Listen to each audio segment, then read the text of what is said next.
Hi everyone, this lecture is for the 10th class students and 10th class का very first chapter is chemical reaction and equation. But before starting the chemical reaction and equation, you need to know what are chemical reactions and chemical reactions को हम लिखते कैसे हैं. तो जब आप chemical reactions को लिखना सीखेंगे, that time you need to know chemical reactions को लिखने के लिए आपको formula की ज़रूरत पड़ेगी. And formulas are the most important thing in chemistry. आपका जो पहला चैप्टर है that is totally based on the basic concept that is the making of formula in chemistry using the different cations and anions. और formula of the compounds ज़्यादातर आपके बनते हैं किससे? फॉर्मूला बनते हैं हमारे केटायन और एनायन से. ज़्यादातर कंपाउंड जो हम डिवाइड कर सकते हैं इनटू केटायन एंड एनायन. तो इस वीडियो में हम लोग डिस्कस करने वाले हैं the very first part of the ionic formula that is cations. तो केटायंस को स्टार्ट करेंगे इस पर्टिकुलर चैप्टर में. हर टाइप के केटायंस को देखेंगे एंड देन कॉमन केटायंस को लर्न करने की भी कोशिश करेंगे so that it is easy for you to go for the first chapter. क्योंकि फर्स्ट चैप्टर को कंप्लीट करने के लिए आपको केटायंस एंड एनायंस का पूरा नॉलेज होना is very compulsory so that you can name the formula of the compound as well you can write down the name of the compound. तो start करते हैं. यहाँ पे मैंने लिखे हैं कुछ compounds. All of you can see the compound. तो whenever you see any of the compound formula form में, तो उस फॉर्मूले में आपको लेफ्ट हैंड साइड पे जो चीज़ दिखेगी दैट इज द केटायन. तो left hand side and right hand side पे आपके दो पार्ट में आप डिवाइड कर सकते हैं किसी भी फॉर्मूले को. ज़्यादातर हम आयनिक कंपाउंड्स की बात कर रहे हैं. कार्बोनेटेड कंपाउंड्स, कार्बन से बने हुए कंपाउंड्स को हम बाद में डिस्कस करेंगे. यहाँ पे जितने भी फॉर्मूले हैं उसमें आपको कार्बन हाइड्रोजन के कॉम्बिनेशन में नहीं मिलेगी, तो उनको हम छोड़ देते हैं अभी. इन जनरल अगर आप किसी फॉर्मूले को ऑब्जर्व करते हैं तो आप उसे डिवाइड कर सकते हैं into two parts. Let's see how we can divide it. जैसे sodium chloride is the first one, very simple formula जिसको हम डिवाइड कर सकते हैं into Na plus ion and Cl minus ion. Same way, this HBr, H plus ion and Br minus ion. This KNO3 potassium nitrate, K plus ion and NO3 minus ion. This is Ca plus 2 ion and OH minus ion. This is Mg plus 2 ion and CO3 2 minus ion. This is Zl plus 2 ion and sulfide minus ion. And this is Fe plus 3 ion and O 2 minus ion. इस सब में हमने क्या किया? हमने इनको दो parts में डिवाइड किया. हर कंपाउंड को आप दो पार्ट्स में इजीली डिवाइड कर पा रहे हैं. And these two parts, one is cation and another is anion. Left hand side पे जो लिखा है which is the positive part of the compound that is called cation and the negative part of the compound is called anion. तो हम अपने पूरे compound में दो पार्ट्स देख सकते हैं and that is cation and anion. Cation is the positively charged ion and positively charged ion को केटायन क्यों बोलते हैं? द रीजन इज बिकॉज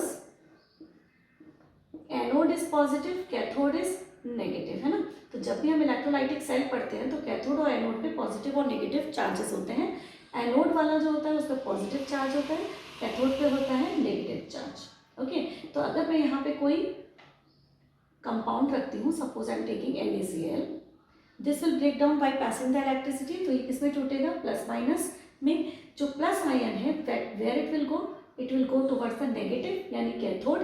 तो नेगेटिव की तरफ, कैथोड की तरफ जाने वाले आयंस आर कॉल्ड कैटायंस. तो आप याद रखिएगा, cations are the particles which move towards the cathode. और कैथोड पर जाने वाला पॉजिटिव ही होगा, इसलिए cations are positively charged particles. Is it clear? तो यहाँ से हम स्टार्ट करते हैं कि कैटायंस को आप पॉजिटिवली चार्ज्ड आयन को आप कैटायंस बोलेंगे. और कैटायंस आपके कितने तरीके के हो सकते हैं that we are going to understand and learn as well. तो कैटायंस आपके हैं बेसिकली थ्री पार्ट्स में हम लोग डिवाइड कर सकते हैं. उसके अलावा एक और स्पेशल पार्ट मिलेगा जिसको हम डिस्कस करेंगे वन बाय वन. तो हम यहाँ पे तीन तरीके के केटायन को देख सकते हैं. वो आयंस जिनमें एक पॉजिटिव चार्ज होता है, वो आयंस जिनमें टू पॉजिटिव चार्ज होता है एंड वो आयंस जिसमें थ्री पॉजिटिव चार्ज होते हैं. तो we can divide them as unipositive एक चार्ज वाला, डाई पॉजिटिव दो चार्ज वाला और ट्राई पॉजिटिव यानी कि तीन चार्ज वाला. It is not practically possible to have more than positive 4 charges on any kind of cation. तो किसी भी cation पर individually 4 charge possible नहीं है. +4 you can never see in the cation. Clear? तो हम बात करते हैं सबसे पहले cations यूनिपॉजिटिव, बाईपॉजिटिव, ट्राईपॉजिटिव की. यूनिपॉजिटिव आयन जैसे आप देख सकते हैं हाइड्रोजन H+. अब H+ कैसे बनता है? कोई भी cation कैसे बनता है? First of all we will see that. कोई भी कीटायन कैसे बनता है? ये बनता है लॉस ऑफ इलेक्ट्रॉन से. अब यहाँ पे थोड़ा सा समझते हैं इस बात को, so that you don't need to learn that. अगर आपको लर्न करना भी, आप लर्न भी कर लीजिए। इन केस अगर आपको डाउट आता है तो you can definitely go in the detail, आप उसे करके देखिए, and so that you can confirm कि हाँ भाई इस पर पॉजिटिव चार्ज था या फिर इस पर नेगेटिव चार्ज था। तो let me tell you how you have to find out कि कितना चार्ज उस पर्टिकुलर केटायन पे होगा। Let's start with the hydrogen, क्योंकि सिंपल सा एलिमेंट है, आप सबको इसका एटॉमिक नंबर पता है। What is hydrogen? It is 1H1। Hydrogen जो यहाँ पे हम बात कर रहे हैं, ये हाइड्रोजन इज प्रोटियम। प्रोटियम मतलब that hydrogen which is having only 1 electron and 1 proton, neutrons are absent in that. ठीक है, तो हम बात कर रहे हैं किसकी? प्रोटियम की, because this is the most common isotope of hydrogen.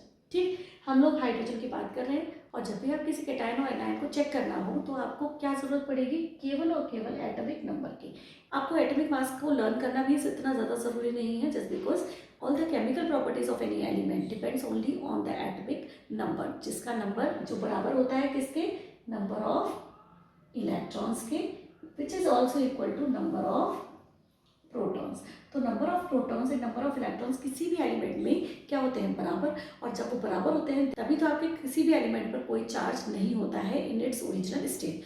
For an example, अगर हम हाइड्रोजन का सिंबल लिखते हैं 1H, इट मीन्स दैट ये जो एटॉमिक नंबर है which is written at the down side as a subscript with the hydrogen on the left, तो ये जो नंबर है, this number is indicating what? Atomic number. This number is actually telling you what? It is telling you that hydrogen is having 1 electron in it, and obviously क्योंकि hydrogen के ऊपर मैंने यहाँ पे कोई चार्ज नहीं लगाया है and we are dealing with the hydrogen atom here, तो इसका मतलब ये हुआ कि अगर इस पे एक इलेक्ट्रॉन है तो इस पे डेफिनेटली एक ही प्रोटॉन होगा, क्योंकि किसी भी एटम में प्रोटॉन एंड इलेक्ट्रॉन्स का अमाउंट बराबर होता है, so that to neutralise that species. तो जब तक ये एटम है तब तक इस पे इलेक्ट्रॉन और प्रोटॉन बराबर रहेंगे। इन केस कोई भी डिस्टर्बेंस आता है then the charge will appear on this atom. Now let us see how this hydrogen becomes H plus ion. क्या होगा? प्लस आयन का मतलब क्या है? यहाँ पे प्रोटॉन ज़्यादा है, रह गया है या विजिबल है। अब कोई भी चीज़ विजिबल कब होती है? जब वो ज़्यादा होती है। तो इसका मतलब क्या हुआ कि अगर मैं इस हाइड्रोजन में से, जिसमें आपने बोर्स मॉडल ऑफ एटम पढ़ा है, यहाँ पे प्रोटॉन है सेंटर पर, न्यूक्लियस में यहाँ पे इलेक्ट्रॉन है। अब अगर मैं ये प्रोटॉन निकालती हूँ तो क्या हो जाएगा? इस पर केवल एक इलेक्ट्रॉन रह जाएगा। इलेक्ट्रॉन पे चार्ज कितना होता है? माइनस का, तो उस एटम के ऊपर एक माइनस चार्ज रह जाएगा। बट द प्रॉब्लम इज कभी भी you can not remove anything from the nucleus. तो किसी भी एटम की जो रिएक्शंस होती हैं वो एटम के न्यूक्लियस को चेंज करके नहीं होती हैं। एटम का nucleus is at the deep of the centre, और कभी भी वो पार्टिसिपेट नहीं करता है किसी भी केमिकल रिएक्शन में। तो जितनी भी चेंजेस आपको मिलेंगे ना, वो कहाँ मिलेंगे? इलेक्ट्रॉन्स में। अब आपके पास एक इलेक्ट्रॉन है, एक प्रोटॉन है। आपका एक इलेक्ट्रॉन आपने क्या कर दिया? बाहर भेज दिया, कैसे भी करके आपका हाइड्रोजन से इलेक्ट्रॉन मूव आउट कर गया। जब इलेक्ट्रॉन बाहर निकल जाएगा तो what is left out behind? Only 1 proton, यानी कि पॉजिटिव चार्ज। अब इस पे इलेक्ट्रॉन और प्रोटॉन दोनों एक दूसरे को खत्म कर रहे थे, एक माइनस एक प्लस को कैंसिल आउट कर रहा था। Now what? There is only positive charge left out. तो क्या होगा कि इस H पर एक पॉजिटिव चार्ज अपीयर हो जाएगा, यानी this is now no more element, this is now turned into a positively charged ion called cation. तो अब ये कन्वर्ट हो गया इनटू केटायन। तो this is how the cations are form, and every time you to remember, क्योंकि यहाँ से एक इलेक्ट्रॉन आउट हुआ है तो यहाँ पे एक पॉजिटिव चार्ज आ गया।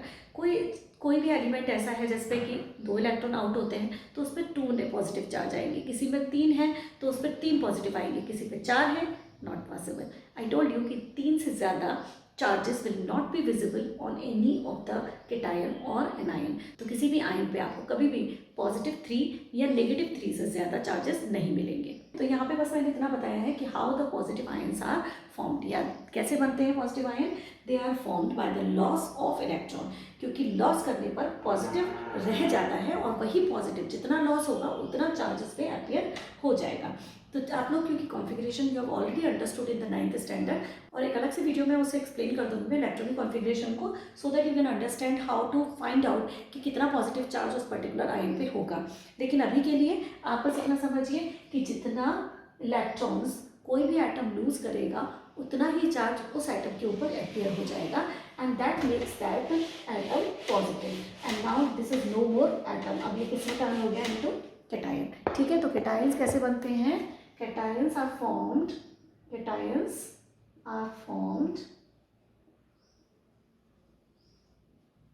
Bye loss of electron. अगर एक का लॉस किया तो एक चार्ज आएगा, दो का लॉस किया दो चार्ज आएगा, तीन का लॉस किया तीन चार्ज आएगा, लाइक दैट। तो इसका मतलब हुआ कि कैटायन आपके लॉस ऑफ इलेक्ट्रॉन से बनेंगे। Now let us try to learn these cations. So we have the list of cations unipositive, तो 1 पॉजिटिव वाले कैटायंस आपके यहाँ पे हैं hydrogen, lithium, sodium, potassium, rubidium, caesium. These 6 cations are very common, जो कि आपको बार बार दिखाई देंगे इन डिफरेंट कंपाउंड्स, तो इनको आपको लर्न करना है। खास बात यहाँ पे ये है, ये जो कैटायंस आपको दिख रहे हैं lithium, sodium, potassium, rubidium and caesium. Do you no, हमारी जो पीरियोडिक टेबल है, आप सब लोगों ने एक टेबल देखी होगी डिफरेंट बुक्स, जिसमें कि सारे एलिमेंट्स को एक डिफरेंट पोजीशन दी हुई है और वो एलिमेंट की पोजीशन वहाँ पे उस पर्टिकुलर टेबल में फिक्स है, यानी वो उसका एक हाउस है जहाँ पे उसको उसकी प्रॉपर्टी के हिसाब से रखा है। तो वहाँ पे डू यू नो कि ये सारे एलिमेंट जो यहाँ पे आपको पॉजिटिव आयन में दिख रहे हैं ना, 1 पॉजिटिव आयन, ये सारे एलिमेंट किसके पार्ट हैं? फर्स्ट ग्रुप के। इसके पार्ट है फर्स्ट ग्रुप के। तो उस जो पीरियडिक टेबल में ये सब एक साथ है, एक फैमिली है। तो this family has tendency to show the positive 1 charge. तो इसमें आपको याद ये रखना है कि ये पूरी की पूरी फैमिली आपकी +1 पॉजिटिव चार्ज दिखाएगी। And do you know how to learn it? तो फटाफट से लर्न करते हैं अभी साथ में। लीना के आरबीसी रेड ब्लड कॉर्पसेस, तो आप याद कर सकते हैं लीना के आरबीसीज। तो लीना के आरबीसीज, इनके एलिमेंट्स के नाम क्या हैं? लिथियम, सोडियम, पोटेशियम, रुबिडियम, क्या नाम है? Rubidium and caesium. तो इन सब पे पॉजिटिव चार्ज होता है। मेरे साथ एक बार फिर रिपीट कीजिए, लीना के आरबीसीज, लीना के आरबीसीज। तो आपको सारे पॉजिटिव आयन, +1 वाले आयन याद हो गए। इसके अलावा 2 स्पेशल आयन है हमारे पास। They are also unipositive ion and very common also in chemistry, and they are ammonium and silver. What is this? Ammonium, NH4+. This is also unipositive ion, ammonium and Ag+, silver. अब आपको अगर silver बार आपको मतलब कोई link नहीं मिल रहा है silver के लिए और आप भूल जाते हैं, तो आप याद रखिए सिल्वर का फॉर्मूला होता है AgCl, और इस फॉर्मूले से आपको याद आ जाएगा what is the charge in the silver. कैसे याद आएगा? क्योंकि क्लोरीन पर माइनस होता है 1 और Ag पर प्लस हो जाएगा, क्योंकि एक प्लस को हमेशा एक ही माइनस नलीफाई कर सकता है। तो इस तरीके से इस फॉर्मूले को याद करके आप सिल्वर पर चार्ज को याद कर सकते हैं। तो this is what all about the unipositive ion. तो इस तरीके से हमारे हुए यूनिपॉजिटिव आयन कौन कौन से? Lithium ion, sodium ion, potassium, rubidium, caesium, ammonium and silver. These are the common unipositive ion, तो जो कि हमेशा आपको पॉजिटिव चार्ज ही दिखाई देंगे। Now let us see next type of cation, and they are bipositive, जिस पर 2 पॉजिटिव चार्ज है, डाई पॉजिटिव आयन। अब डाई पॉजिटिव आयन का मतलब है कि they have tendency to lose 2 electron. तो इन्होंने 2 इलेक्ट्रॉन छोड़े हैं, क्योंकि इनके 2 इलेक्ट्रॉन बाहर चले गए हैं, तो इनके पास 2 प्रोटॉन एक्स्ट्रा हैं, जो कि यहाँ पे अपीयर दिखाई दे रहे हैं आपको ना। तो this appearance of the 2 charge means that they have lost 2 electrons. अब यहाँ पे ये जो एलिमेंट है आपके स्टार्टिंग के 5, these 5 elements just like first group element, जैसे हम यहाँ पे मैंने कहा था ये सारे एलिमेंट किससे बिलोंग करते हैं? To the first group.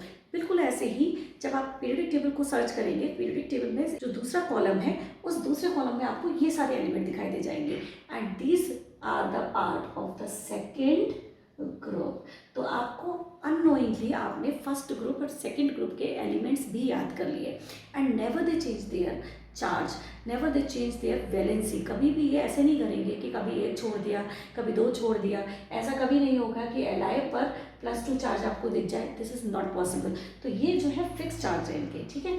अब हम बात करते हैं सेकेंड ग्रुप के एलिमेंट। तो सेकेंड ग्रुप के एलिमेंट क्या है?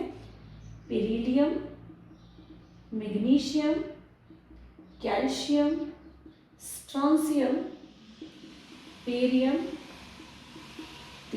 these are the second group members, यानी कि the elements which belong to the second group, and these are also a family, second group की ही फैमिली है ये, all of them show the same kind of charge on them. तो ये भी आपके लिए याद रखना ज़रूरी भी है, क्योंकि in the coming classes also you need to know this.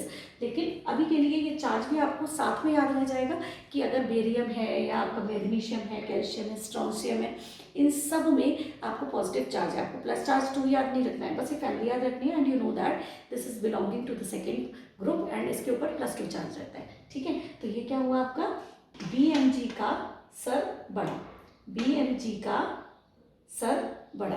तो ये क्या है, B for beryllium, magnesium, calcium, strontium, barium.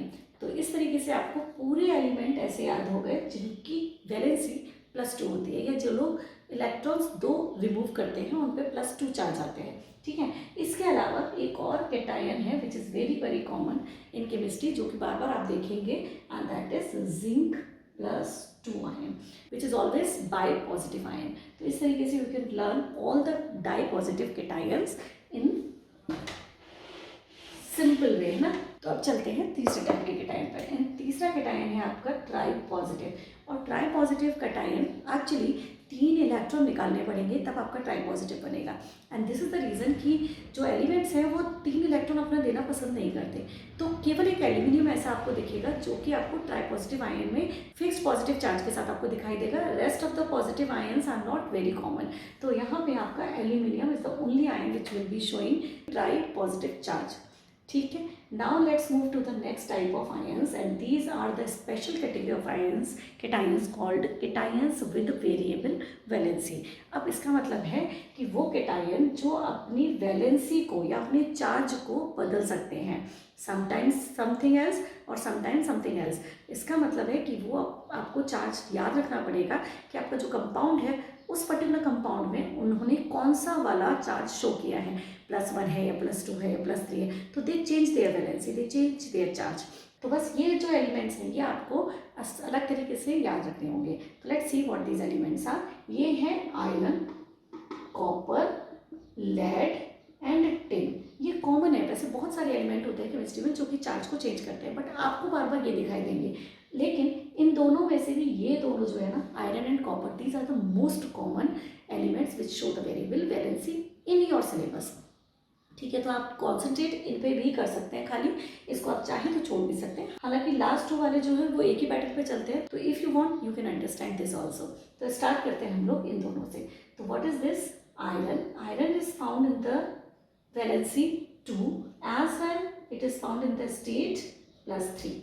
Same way copper is found either as +1 or it is found in the state copper +2. तो ये आपका variable valency, कुछ compound में आपको मिलेगा +2 वाला कंपाउंड, कुछ कंपाउंड में इनका वैलेंसी मिलेगा +3। Let me give you one example. देखिए FeCl3, this is the compound. Now we know that कि क्लोरीन आपका Cl- बनाता है चार्ज। ठीक है, ये हम सब लोग रट चुके हैं क्योंकि हम सबको एक कंपाउंड पता है, दैट इज NaCl। और इस NaCl में एक Na है और एक Cl है। अब ये Cl अगर हम सोडियम को याद रख लेते हैं तो हम उससे कह सकते हैं कि एक प्लस को न्यूट्रलाइज करने के लिए एक Cl- चाहिए होगा। इसका मतलब हमें ये याद रखना पड़ेगा कि Cl1- वाला है।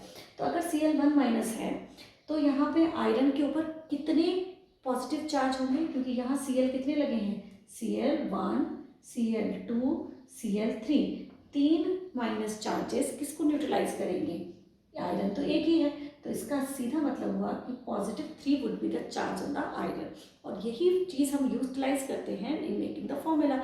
अगर मैंने Fe+3 लिया है, अगर मैंने Fe+3 आयन लिया है and I am going to make the formula of this Fe+3 with the 1 Cl-, तो इसका फॉर्मूला हम कैसे बनाएंगे, the valency of the ion 3, valency of the ion 1 cross multiply. तो हमारा फॉर्मूला क्या बना, FeCl3। तो इस FeCl3 में what is the charge on the iron, +3। ठीक है, लेकिन अगर मुझे फॉर्मूला मिले FeCl2, देन व्हाट, Fe आपका Cl2 है, इसका मतलब क्या होगा कि आयरन पे +2 चार्ज होगा और Cl पे -1। तो अगर मैंने चार्ज लिया है Fe+2 और इसको रिएक्ट में करा रही हूँ Cl- के साथ, तो valency of the iron is 2, valency of the Cl is 1 cross multiply. क्या फॉर्मूला बना, FeCl2। तो compound of iron can be found with the chlorine. The iron can make the compound like FeCl3 and it can make the compound like FeCl2 also.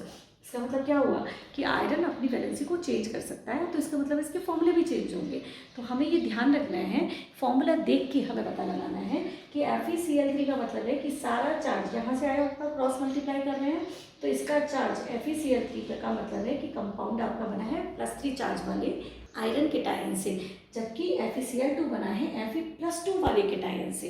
And this is the reason we have kept these ions in the different category called the ions having different valencies या variable valencies. और variable valency मतलब not fixed, बदलती है साथ साथ। तो lead और tin ये दो एलिमेंट और हैं। सेम वे आपका ये कॉपर कैसा कंपाउंड बनाता है, CuCl2 भी बना सकता है इफ इट इज Cu+2, और CuCl भी बना सकता है इफ इट इज Cu+1। तो इसका मतलब ये हुआ कि copper can also show the variable valency. ठीक है, दूसरे जो एलिमेंट हैं वो कौन से हैं आपके, लेड, जो कि शो करते हैं Pb+2 and Pb+4 as well Tin+2 and Tin+4। तो this is how these elements show their different valency. Now let us understand how to name this cation. तो इन केटायंस का नाम कैसे रखा जाता है। First of all I am talking about those cations which are having only one element in them. तो केवल एक एलिमेंट वाले केटायन हमारे लिए कॉमन केटायंस हैं, and you will observe this thing कि सब के सब मेटल्स होते हैं। तो यहाँ पे आप देख सकते हैं sodium, potassium, rubidium, magnesium, calcium, strontium, ये सब क्या है, दीज ऑल आर मेटल्स। तो वैसे भी मेटल्स हमारे वही होते हैं जो कि इलेक्ट्रॉन्स डोनेट करते हैं। तो these cations are actually the metal ions. ठीक, अब मेटल का कोई नाम होगा, फॉर एन एग्जाम्पल ये लिथियम है, this is sodium, this is potassium, this is rubidium. तो इनके जो आयन के नाम हैं वो इनके केटायंस के नाम भी होते हैं। For an example if I am writing down the name of this sodium chloride, तो what is this ion present here, sodium plus ion is present, तो I will name this compound as sodium chloride. अब ये chloride तो अभी हमने पढ़ा ही नहीं है, इसे आप छोड़ देते हैं, लेकिन इसका नाम हमने क्या लिखा, सोडियम, जो इसका नाम एज अ मेटल है। तो मेटल का नाम ही उस केटायन का नाम रहता है। If I am writing down the compound name calcium hydroxide, तो calcium is the name of the element also as well as it is the name of the cation. ठीक है, same way it is magnesium carbonate, तो magnesium is the name of the element also as well as it is the name of the cation also. तो क्या मतलब हुआ इस बात का कि केटायंस का नाम वैसे ही लिखा जाता है जैसा उस मेटल का नाम होता है। तो same way will be writing down. अब बचता है आपका वो cation which is having more than one element. For an example यहाँ पे हमारा जो आपके लिए कॉमन है वो है अमोनियम। क्या नाम है इसका, अमोनियम, AMMONIUM। तो this is ammonium ion. You have to learn the name of this ion, क्योंकि ये बनता है एक स्पेशल कंपाउंड जो कि आप लोगों ने काफ़ी सुना होगा, NH3, अमोनिया। क्या नाम है इस एलिमेंट कंपाउंड का, अमोनिया। तो ये जो गैस है ammonia gas, which is a very common gas, जो कि आपके डाइज वगैरह में मिलती है बहुत, और काफ़ी कॉमन एक कंपाउंड है केमिस्ट्री में, अमोनिया। तो अमोनिया एक कंपाउंड है, और इस अमोनिया में अगर मैं H+ कर देती हूँ तो क्या हुआ, N, टोटल करिए, NH3 तो पहले थे, अब कितने हो गए H4, और ये प्लस चार्ज इस कंपाउंड पे आ गया। तो this is what formed here कि NH3 यानी अमोनिया जब एक H+ ले लेती है तो ये बन जाती है अमोनियम। तो just name these cations along with me. देखिए, hydrogen ion, lithium ion, sodium ion, potassium, rubidium ion, caesium ion, ammonium ion, ammonium ion, silver ion, beryllium ion, magnesium, calcium, strontium, barium, zinc as such, and aluminium. So all the ions will show the same name as their element is having. Now the next thing is, now the element with the variable valency. अब variable valency में the common term is, जैसे मैंने आपको tin और lead भी दिए थे ना, उनको भी लिख लेते हैं, Sn+2, Sn+4, lead+2, lead+4। अब आप यहाँ पे देख सकते हैं, यहाँ पे वन वैलेंस, अब क्योंकि 2 है तो एक छोटा एक बड़ा होगा, तो these 2 valencies we can say that smaller valency और बिगर वैलेंसी। ओके, तो स्टार्टिंग में केवल 2 वैलेंसी हमारी नोन थी, तो एक valency is smaller, another valency is bigger. तो स्मॉलर वैलेंसी वाले केटायन के नाम के आगे लगाया जाता है यानी कि सफिक्स आप क्या लगाएंगे, अस, और बिगर वैलेंसी के आगे क्या लगाएंगे, ic. For an example, if this is Fe+2 iron, Fe+2 या Fe+3, there is two possibility for the iron. Fe+2 iron का +2 वाला आयरन यानी छोटी वैलेंसी वाला iron will be named as ferrous, Ferrous, and the bigger valency ion is called as ferric, इक। ठीक है, why ferrous and ferric, ironic and ironous नहीं, क्योंकि this ferrum is the name of this element. Ferrum से लिया है, Latin में ferrum को ही हम क्या बोलते हैं, आयरन।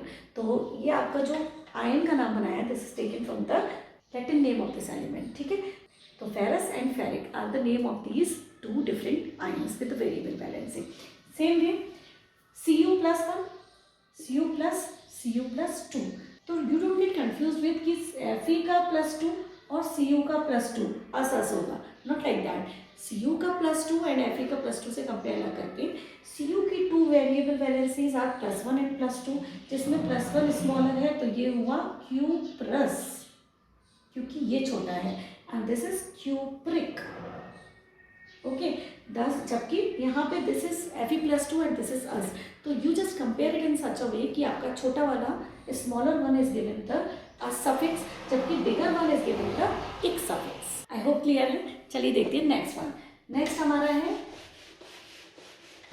टिन यानी Sn। The name of this element is tin, but the name of the ion is given by the Latin name of this element. And what is the Latin name? Stannum. अब stannum को ही we have to convert into stannic और stannous।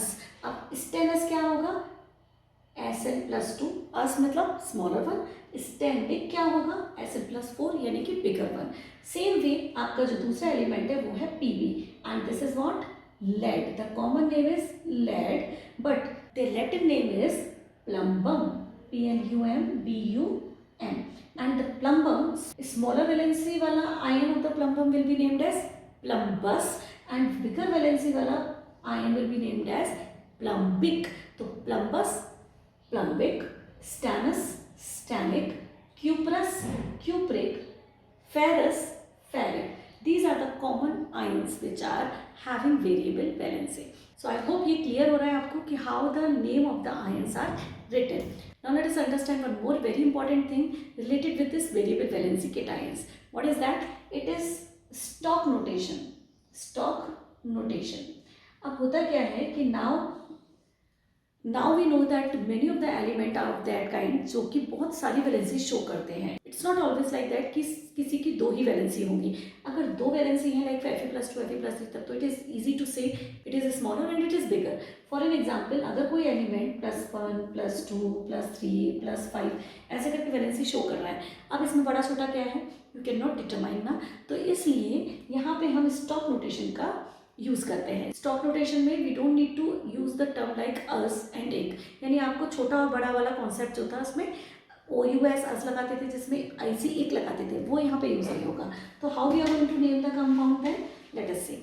तो अगर it is Fe+2 ion, how I will write down this ion in the stock notation, it is iron and in the parenthesis romans में 2, तो this is iron 2 ion, not ferrous ion.